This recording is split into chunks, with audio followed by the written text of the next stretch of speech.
በታሪክ ድርሳናት ውስጥ ከጥልቁ የኃጢአት ማጥ ከጨለማ የክፋት አዘቅት ተነጥቃ ወደ የማይታሰብ የንጽህናና የክብር ማማ የተሻገረች ነፍስ ትገኛለች ብሎ ማሰብ አእምሮን የሚፈታተን ጉዳይ።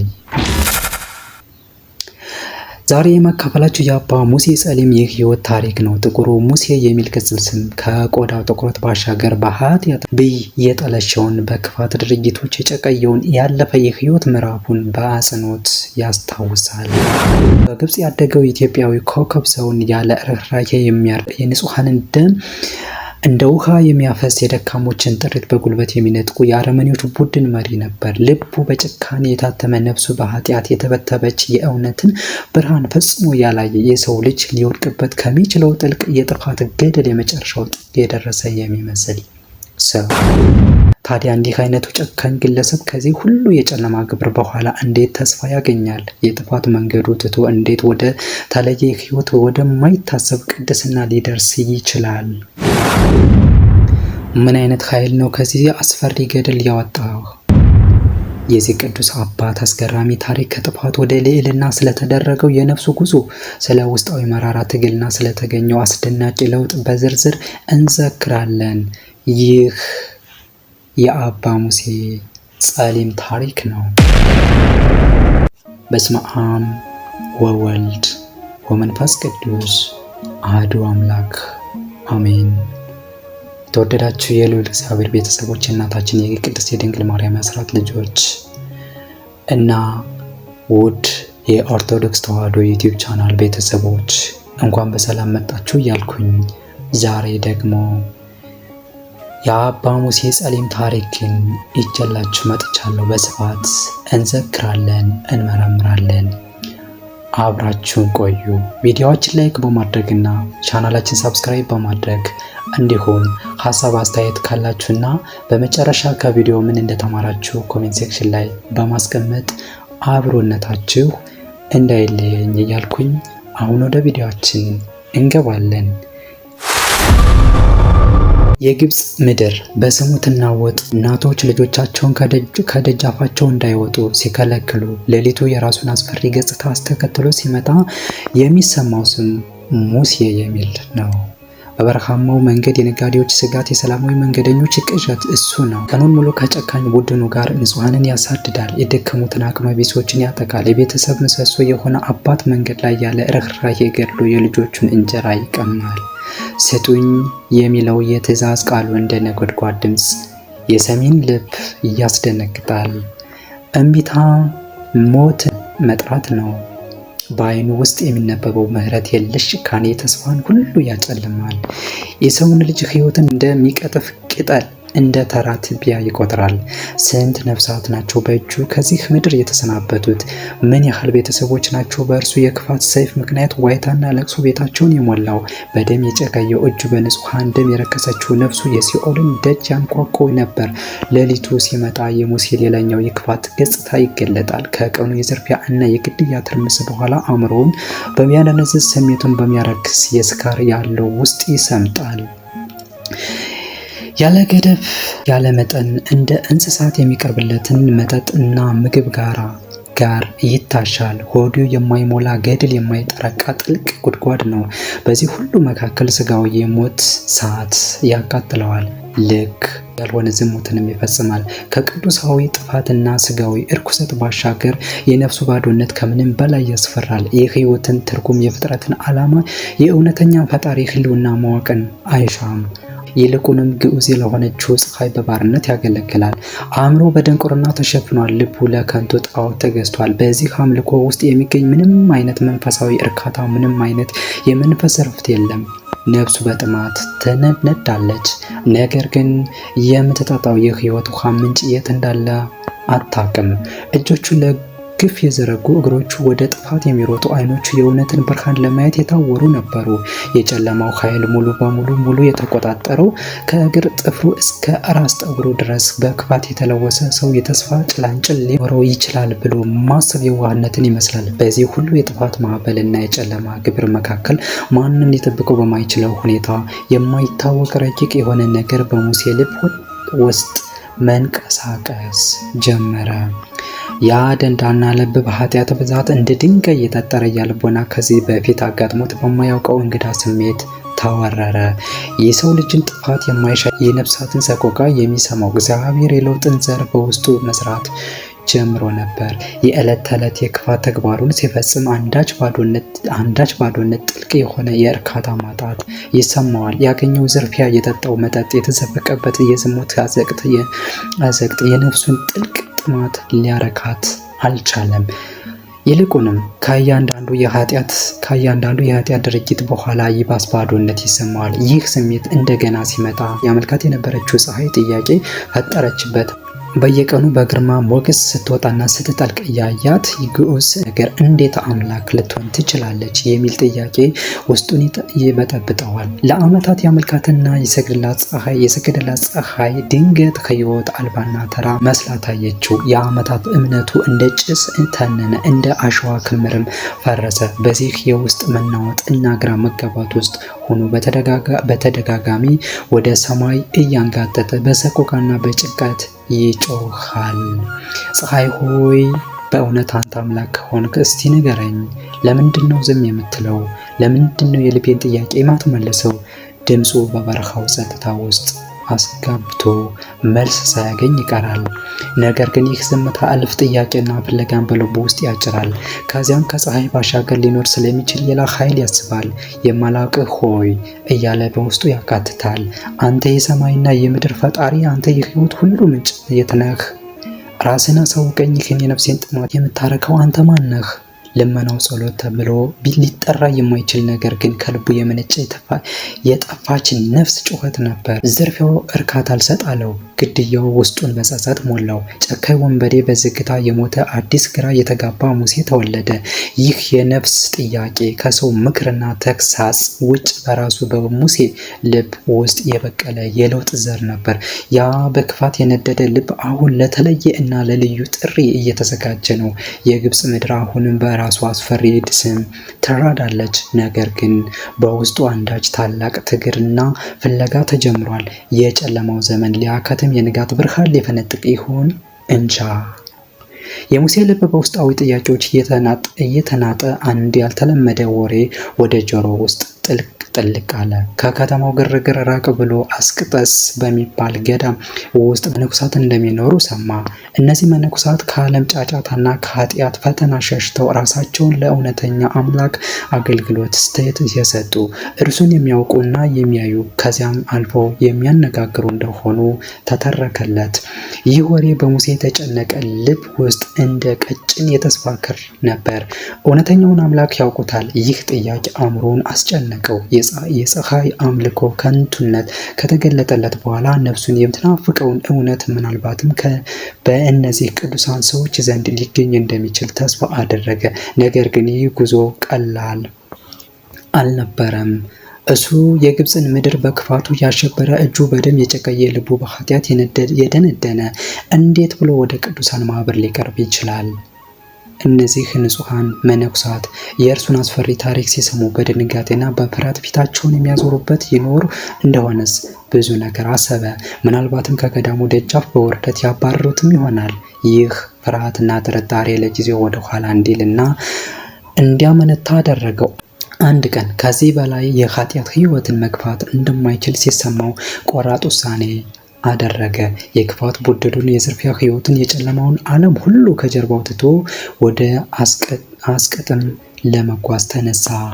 እያንዳንዱ እርምጃ ከእቅዱ ቀድሞ ማንነቱ እየራቀ ተስፋ ወዳረገበት አዲስ ሕይወት እያቀረበው ነበር። በልቡ ውስጥ ፍርሃትና ተስፋ፣ ጥርጣሬና ጉጉት ይላተማሉ። ከቀናት አድካሚ ጉዞ በኋላ የአስቄስ ገዳም ከሩቅ ታየው። የገዳሙ ጸጥታ ከለመደው የዓለም ጩኸትና ትርምስ በእጅጉ የተለየ ነበር። ወደ ገዳሙ በር ቀርቦ በዝግታ አንኳኳ። በሩ ሲከፈት ፊታቸው በሰላምና በርኅራኄ የተሞላ አንድ አረጋዊ መነኩሴ ቆመዋየ። ይህ አባት አባ ኢስድሮስ ነበሩ። ሙሴ ከእግራቸው ስር ተደፍቶ በእንባ እየታጠበ እውነተኛውን አምላክ ታሳውቁኝ ታስረዱኝ ዘንድ ወደ እናንተ መጥቻለሁ፣ ከኃጢአቴ መንገድ ልመለስ እሻለሁ አላቸው። አባ ኢስድሮስም የሙሴን ልባዊ ንስሐና የእውነት ማጥፋት አይተው አዘኑለት። እርሱን ከማውገዝ እና ከመፍራት ይልቅ ወደ እውነተኛው አምላክ መምጣቱን አድንቀው በእርጋታ ተቀበሉት። ልጄ ወደ ትክክለኛው ቦታ መጥተሃል፣ እዚህ የምትፈልገውን ታገኛለህ አሉት። ይህ ያልተጠበቀ የርኅራኄ አቀባበል የሙሴን ልብ በተስፋ ሞላው። አባ ይስድሮስ የሙሴን የልብ ስብራትና የእውነት ጥማት ተመልክተው ወደ ገዳሙ ታላቅ አባት ወደ አባ መቃርስ መሩት። አባ መቃርስ በመንፈሳዊ ጥበባቸውና በቅድስና ሕይወታቸው በገዳሙ ሁሉ የተከበሩ የብዙዎችን ነፍስ ወደ ብርሃን የመሩ አባት ናቸው። ሙሴ በፊታቸው ሲቆም ኃጢአቱ ክብደት እንደ አሸክም ትከሻው ላይ ተጫነው። ነገር ግን የአባ መቃርስ ዓይኖች የፍርድ ሳይሆን የርኅራኄ፣ የቁጣ ሳይሆን የይቅርታ መልእክት የሚያስተላልፉ ነበሩ። አባ መቃርስ ሙሴን ባለፈ ታሪኩ ሳይጸየፉ የንስሐ ልቡን አይተው የክርስትናን ሃይማኖት መሰረታዊ ትምህርቶችን የፍቅርን፣ የይቅርታ፣ የትህትና መንገድ አስተማሩት። ስለ እውነተኛው አምላክ ኃይል፣ ስለ ምሕረቱ ተስፋ፣ ስለ ጸጋው ጥልቀት ነገሩት። የሙሴ ልብ የደረቀ መሬት ዝናብን እንደሚጠጣ እነዚህን የሕይወት ቃላት በእምነት ተቀበለ። ከብዙ የትምህርትና የንስሐ ጊዜ በኋላም በአብ በወልድ በመንፈስ ቅዱስን ተጠምቆ የክርስትናን ሕይወት በይፋ ጀመረ። አዲስ ሕይወቱ በገዳሙ ጸጥታና ሰላም የተከበበ፣ ከቀድሞ የነውር እና የግርግር ሕይወቱ በእጅጉ የተለየ ነበር። የገዳሙን ስርዓት በመከተል በጸሎት፣ በጾም፣ በቅዱሳት መጻሕፍት ንባብ ጊዜውን ያሳልፋል። ሙሴ በሕይወቱ ለመጀመሪያ ጊዜ የሰላምና የይቅርታ ጣዕም አወቀ። ነገር ግን ቀድሞ የኃጢአትን ሕይወቱ በቀላሉ ሊለቀው አልወደደም። ሰይጣን ይችን ከጥፋት የተመለሰችን ነፍስ መልሶ ወደ መነጋጋ ለማስገባት በሙሉ ኃይሉ ተነሳ። የቀድሞ የዝርፊያና የግድያ ትዕይንቶች በህልሙ እየመጡ ያስጨንቁታል። ምንም እንኳን በጾምና በጸሎት ሊያደበዝዘው ቢሞክርም የስጋዊ ምኞት እሳት በውስጡ እንደ ፍም ይነዳል። የቀድሞ ጓደኞቹና የክፋት ተባባሪዎቹ በምናቡ እየመጡ ሙሴና ወደኛ ተመለስ፣ ይህ ድካም ሕይወት ለአንተ አይገባም እያሉ ይጎትቱታል። ይህ ውስጣዊ ትግል የሙሴን ነፍስ እስከ ጥልቅ ያናውጣት ጀመር። እኔ እንዴት በቅዱሳን መካከል ልኖር እችላለሁን? ምናልባትም እሳስቻለሁ። ይህ መንገድ ለእኔ አይደለም እያለ በተስፋ መቁረጥ ይናወጣል። በዚህ አስከፊ የተፈተና ወቅት አባ ይስድሮስ እንደ አባት መካሪ ከጎኑ ነበሩ። ልጄ ሙሴ ይህ የሰይጣን ውጊያ ነው። ሊያሰናክልና ተስፋ ሊያስቆርጥ ይፈልጋል። አንተ ግን በርታ፣ በጸሎትና በትዕግስት ተጋደል። እውነተኛው ኃይል በአንተ ውስጥ አለ ይሉታል። እነዚህ የማጽናኛ ቃላት ለሙሴ የተቃጠለችን ነፍስ እንደ ጥል ነበሩ። ከዓመታት ትዕግስትና ትግል በኋላ አባ መቃርስ የሙሴን ጽናትና የልቡን ቅንነት አይተው በልዩ ልዩ ፈተናዎች ከፈተኑት በኋላ የምንኩስናን ልብስ አለበሱት። ሙሴ ከመነኮሰ በኋላ ከበፊቱ በበለጠ ትጋት የመንፈሳዊ ሕይወት ተጋድሎ ቀጠለ። በገዳሙ ውስጥ ካሉ ቅዱሳን አባቶች ሁሉ በላቀ ሁኔታ በጾምና በጸሎትና በስግደት ሰውነቱን ያደክም ጀመር። የቀድሞ የኃጢአት ትዝታዎችና የሰይጣን ፈተናዎች ቢከተሉትም እርሱ ግን በጽናት ይቋቋማቸው፣ በጸሎት ኃይል ይመከታቸው ነበር። ውስጣዊ ሰላምን ለማግኘት ራሱን ከሁሉ በታች ዝቅ አድርጎ በትህትናና ሌሎችን አገለገለ። የአስኬትስ ገዳም የውሃ መቅጃ ስፍራ ከገዳሙ ራቅ ያለ ቦታ ያለ ይገኛል። በዕድሜና በጾም በጸሎት የደከሙ አረጋውያን መነኮሳት ይህንን ርቀት ተጉዘው ውሃ ለመቅዳት ይቸገራሉ። ሙሴ ይህንን ድካማቸውን አይቶ ልቡ ተነካ። ሌሊት መነኮሳቱ ተኝተው ሳለ ከባቱ እየወጣ ውሃ ከጉድጓዱ ያጓጉዛል። ትላልቅ የውሃ ጋኖችን ሞልቶ በትከሻው ተሸክሞ የአረጋውያን መነኮሳት በዓት ደጅ ያስቀምጣል። መነኮሳቱ ጠዋት ተነስተው ደጃቸው ላይ የተቀመጠውን ውሃ ሲያገኙ ማን እንዳደረገው ሳያውቁ ውሃውን ለቀዳላቸው ሰው በጸሎታቸው ይማልዳሉ። ይህን የትህትና አገልግሎት ሙሴ ለብዙ ዓመታት ያለምንም እውቅና እና ምስጋና በድብቅና በጽናት ቀጠለበት። ቀን ከሌሎች መነኮሳት ጋር አብሮ በጋራ ስራዎች ላይ ይሳተፋል። በጸሎትና በትምህርት ጊዜም ይገኛል። ማንም ስለ ሌሊት አገልግሎቱ አያውቅም፣ እርሱም ቢሆን አይናገርም። የራሱን ድካምና እጥረት እንደ ከንቱ ነገር ቆጥሮ የሌሎችን ደስታ፣ እረፍት ብቻ ይፈልጋል። ይህ የራስን ጥቅም መካድ፣ ይህ የትህትና ጥግ የሰይጣን የትዕቢት ቀስቶች አንድ በአንድ ይሰባብርለት ነበር። ነገር ግን የሙሴን መንፈሳዊ እድገትና የትህትና አገልግሎት ሲመለከት ሰይጣን በቅናት ቁጣ ተሞላ። ይህች ነፍስ ከእጅ እንዳታመልጥ የመጨረሻውና ክፉውን ውጊያ ሊያነዝርበት ተዘጋጀ። አንድ ቀን እንደለመደው በሌሊት ውሃ እየቀዳ ሳለ በከባድ ደዌ እግሩን መታው። ድንገተኛውና ኃይለኛው ሕመም እንደ እሳት ሰውነቱን ለበለበው። እግሩ አብጦ መንቀሳቀስ ተሳነው። ለብዙ ቀናትና ሳምንታት የአልጋ ቁራኛ ሆኖ በከባድ ስቃይና መከራ ውስጥ አለፈ። በዚህ ሕመም ወቅት የቀድሞ የኃጢአት ትዝታዎች ይበልጥ ተጠናክረው መጡበት። ውስጣዊው ድምፅ ለዚህ ሁሉ ድካምና አገልግሎት የምታገኘው ይህንን ነው። አምላክ ትቶሃል፣ ወደ ቀድሞ ሕይወትህ ተመለስ፣ ቢያንስ በዚያ ደስታና እርካታ ታገኛለህ ይለው ነበር። ነገር ግን ሙሴ ምንም እንኳን ስጋው በሕመም ቢሰቃይም ነፍሱ ግን አልተናወጠችም። ይህ ፈተና ከጥንት ጠላቱ ሰይጣን የመጣ መሆኑን ተረድቶ ይበልጥ በጸሎትና በጾምና ሰውነቱን ደርቆ የተቃጠለ እንጨት እስኪመስል ድረስ የመንፈሳዊ ተጋድሎውን እጅግ አበዛ።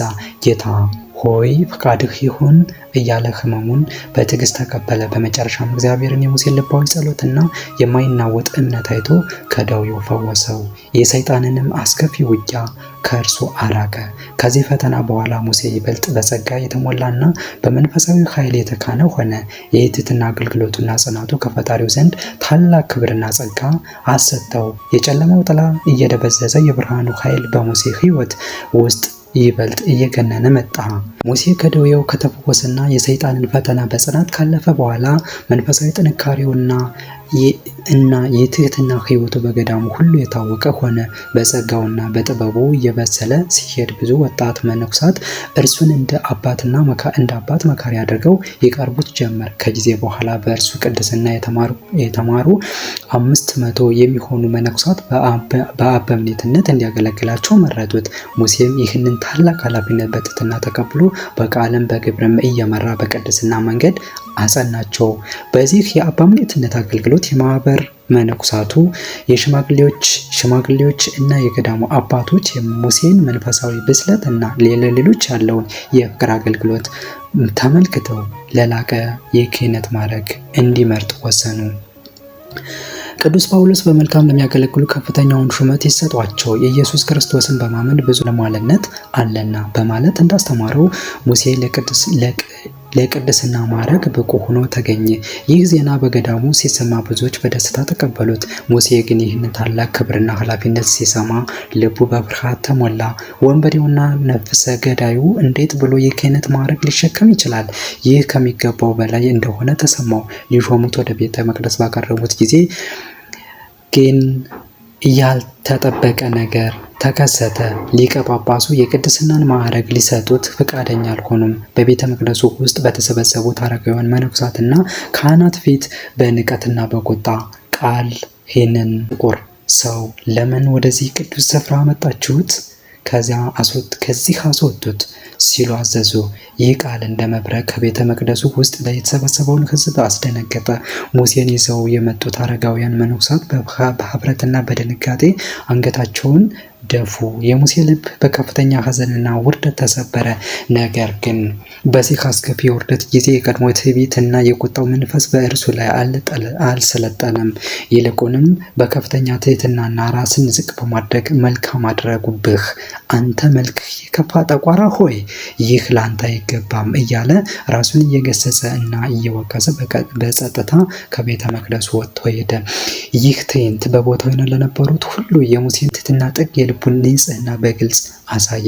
በሌላኛው ቀን ሊቀ ጳጳሱ በድርጊታቸው ተጸጽተው ወደ ቤተ መቅደሱ እንዲቀርቡ አደረጉ። በዚህ ጊዜ የሊቀ ጳጳሳቱ ልብ ተለውጦ በሙሴ ላይ የነበራቸው የንቀት አመለካከት በርኅራኄና በአድናቆት ተተክቶ ነበር። በአንድሮተድ የቅስና ማዕረግ ተሾመው። ሙሴ ሆይ እነሆ ከዚህ ሰዓት ጀምሮ በውስጥም በውጭም ሁለመናህ ነጭ ሆነ በሚል የደስታና የክብር ቃል ተናገሩት። ይህ ለሙሴ ከውርደት ወደ ክብረት የተደረገ አስደናቂ ሽግግር ነበር። የቀድሞ ሙሴ ጸሊም አሁን በጸጋ የነጻ በክህነት ማዕረግ ያጌጠ አዲስ ሰው ሆኗል። ከዚህ በኋላ የተቀበለው ማዕረግ እግዚአብሔርን፣ መነኮሳቱንና መላውን ገዳም በታላቅ ፍቅርና ትጋት ሲያገለግል ኖረ። የክህነት ጥሪው የትህትናው ፍሬ፣ የፈጣሪው ጸጋ መገለጫ ሆነ። አባ ሙሴ ጸሊም የቅስናን ማዕረግ ከተቀበለ በኋላ በገዳሙ ውስጥ የሆነ በአካባቢው ምዕመናን ዘንድ ያለው ክብርና ተወዳጅነት እጅግ ከፍ አለ። ቅድስናው፣ የትምህርቱ ጥልቀት፣ ችግረኞች ያለው ርኅራኄና የትህትና አገልግሎት ስሙ በግብፅ ምድር ሁሉ እንዲናኝ አደረገው። ብዙዎች ምክርና በረከት ለመቀበል ከሩቅ አገር እየመጡ ይጎበኙታል። ነገር ግን ይህ ሁሉ ክብርና ዝና የአባ ሙሴን ትሑት ልብ ሊለውጠው አልቻለም። አሁንም ራሱን ከሁሉ በታች የኃጢአተኞች ሁሉ ይቆጥር ነበር። አንዲት ዕለት አባ ሙሴ ከጥቂት አረጋውያን መነኮሳት ጋር በመሆን ታላቁን አባት አባ መቃርስን ሊጎበኙ ወደ እርሳቸው በዓት ሄዱ። ቅዱስ አባት ወደፊቱን በትንቢት መናገር የሚችሉ ታላቅ ሰው ነበሩ። አባ ሙሴና አብረዋቸው የነበሩት መነኮሳት ወደ አባ መቃርስ ሲደርሱ ታላቁ አባት በጸሎት ተመስጠው አገኟቸው። ከጸሎታቸው በኋላ ወደ ተሰበሰቡት መነኮሳት ተመልክተው ፊታቸው በድንገት ተለወጠ። በመንፈስ ቅዱስ ተገልጾላቸው በሚያስደንቅ ስሜት እንዲህ አሉ።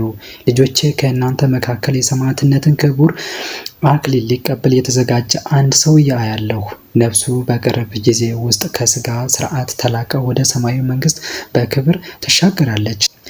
ይህ ቃል በባቱ ውስጥ የተሰበሰቡትን መነኮሳት ሁሉ በድንጋጤና በጉጉት እንዲዋጡ አደረጋቸው። ሁሉም እርስ በርስ እየተያዩ ክቡር እድል ለማን ይሆን የተዘጋጀው በማለት በልባቸው ይጠይቁ ጀመር።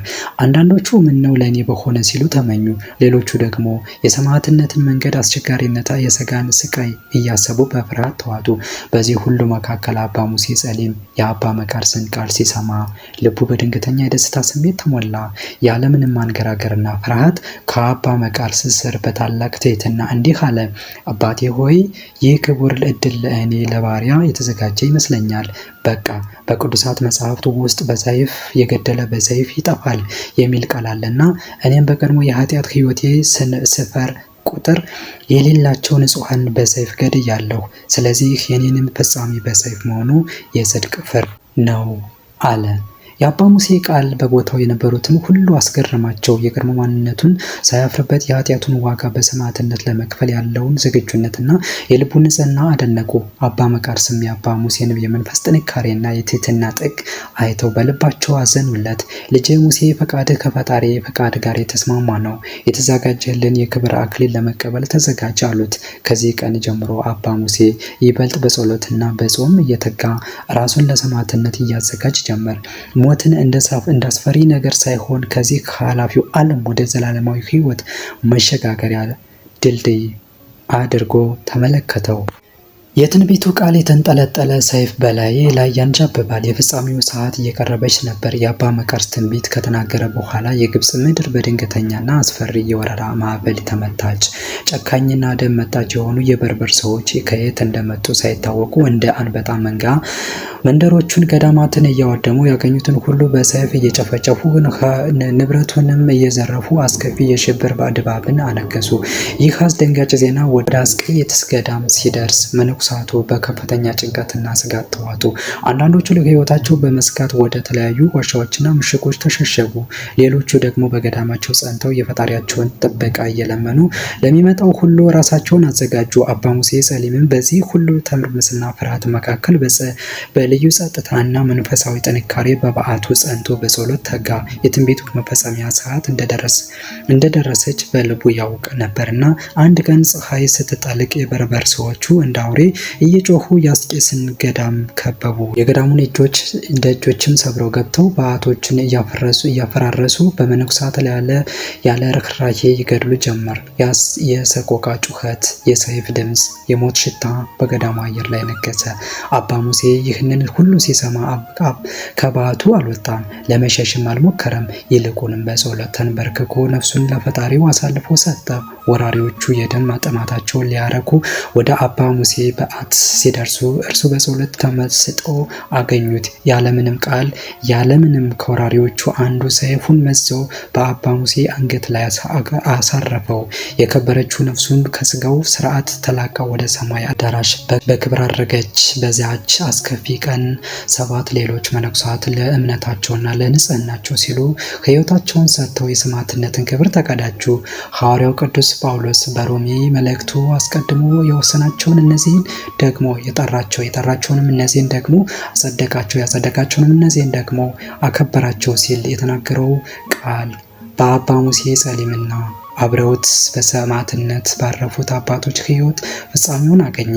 ከጥልቁ የኃጢአት ማጥ ተነስቶ በንስሐ ታጥቦ በሰማዕትነት ክብር ያጌጠና የፈጣሪን ታላቅ ምሕረትና ኃይል የመሰከረው ቅዱስ አባ ሙሴ ጸሊም በረከቱ፣ ረድኤቱ፣ ልመናውና አማላጅነቱ አይለየን። ሰላም ከሁላችን ጋር ይሁን። አሜን።